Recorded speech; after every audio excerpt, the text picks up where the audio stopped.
আদায় করতেন। যাই হোক, অনেকে দিয়েছেন। যদি এখনো কেউ না দিয়ে থাকেন তাহলে ঈদগাহে যাওয়ার আগে ফিতরা দিয়ে দিবেন। তবে হ্যাঁ, একটা কথা আছে যে আপনি কাউকে দিবেন কিন্তু সে উপস্থিত নেই, আপনি আপনার ফিতরাটা আলাদা করে ফেলবেন, আলাদা রেখে দিবেন। যখন সে আসবে তখন তাকে দিয়ে দিবেন, কিন্তু এটা কখনোই মিশিয়ে রাখবেন না। আর যদি পেয়ে যান, ঈদগাহে যাওয়ার আগেই দিয়ে দিবেন। কেননা আপনি যে বলেছেন যে মান আদাহা ক্বাবলা সালাত ফাহিয়া সালাতাতুন মাকবুলাতান, যে ব্যক্তি ঈদগাহে যাওয়ার আগে, ঈদের নামাজের আগে ফিতরা দিবে, সেটাই ফিতরা হবে। আবার আদাহা বাদা সালাত ফাহিয়া সাদাকাতুন মিনাস সাদাকাত, কেউ যদি ঈদের নামাজের পরে ফিতরা দেয়, সেটা ফিতরা হবে না, সেটা সাধারণ দান হবে। ফিতরার যে ফজিলত আমরা কতজন শুনেছি। ফিতরা কেন? দুটো কারণ। কতজন বলছিলাম মনে করে দিই।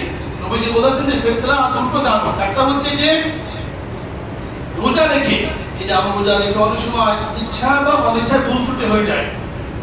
ইচ্ছা করে হয়, অনিচ্ছা করে হয়। অনেক সময় কোনো কারণে রোজার সাথে সাংঘর্ষিক, রোজা রেখে করা যায় না, সেই কাজগুলো অনেক সময় হয়ে যায়, কোনো কারণে হয়ে যায়, সেটা ইচ্ছায় হোক বা অনিচ্ছায় হোক। এই ফিতরার মাধ্যম দিয়ে এই ভুলগুলো আল্লাহ মাফ করে দেয়। ফিতরার মাধ্যম দিয়ে এই ভুলগুলো আল্লাহ মাফ করে দেন। এখন আপনি যদি ঈদগাহে যাওয়ার আগে ফিতরা না দেন বা আলাদা না করেন, তাহলে তো আপনি এই ফজিলত পেলেন না।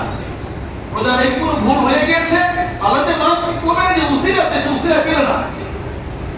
আরেকটা কারণ হচ্ছে যে যারা অভাবী, যারা একটু নিচে, যারা আপনার একটু ভালো বাজার করতে পারেনি, আপনার এই ফিতরার বিনিময়ে একটু ভালো বাজার করে ঈদের আনন্দে শামিল হবে। এখন আপনি যদি ঈদের পরে দেন, তাহলে কখন কিনবে, কখন খাবে? ও তো ঈদের আনন্দ পেল না। এই জন্য ঈদের আগে দিলে সে আপনার এই পয়সা দিয়ে বা ফিতরা দিয়ে সে কিছু বাজারঘাট করে ছেলে মেয়েকে নিয়ে একটু আনন্দ করতে পারে। এই জন্য ফিতরা আদায় করতে হবে ঈদগাহে যাওয়ার আগে। আলহামদুলিল্লাহ অনেকে দিয়েছেন, যারা দেননি ঈদগাহে যাওয়ার আগে দিয়ে দিবেন, তাহলেই আপনি ফিতরার ফজিলতটা পাবেন। আল্লাহ তৌফিক দান করেন, আমিন। আরেকটা কথা হচ্ছে, যেহেতু ঈদ উল ফিতর সামনে আসছে, ঈদ উল ফিতরের কিছু সুন্নত আছে, আমরা করি এগুলো আমরা করি।